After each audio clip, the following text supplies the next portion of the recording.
Hello everyone, पाहूया आपण मीन राशीसाठी कसं असणार आहे जनरल रीडिंग, तेही टाइमलेस. म्हणजे घटना तुमच्यासोबत आयुष्यात कधीतरी ह्या घडणार आहेत. So be ready for that. बघूया काय आहे. 2 कार्ड्स आले, दोन्ही घेऊया.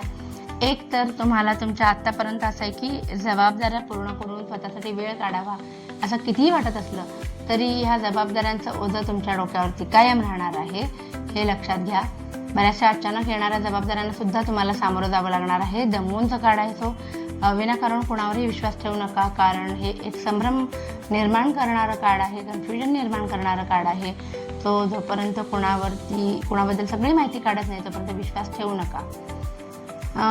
स्ट्रगलचं कार्ड आहे हे, पण हे पण सांगतं की तुमचे मुद्दे अगदी खरे असल्यामुळे, तुमची बाजू खऱ्याची असल्यामुळे तुमची कधीच हार होत नाही. तुमचे मुद्देच लोकांना पटतील आणि त्याच्यात तुम्हाला सक्सेस मिळेल. येस, चांगलं कार्ड पण आहे. Don't worry. पेज ऑफ वँड आलेलं आहे. सो तुम्हाला तुमच्या मनात जशी होती तशी संधी स्वतःहून चालून येणार आहे आणि तुम्ही त्या संधीचं सोनं करणार आहात. Okay, bye bye.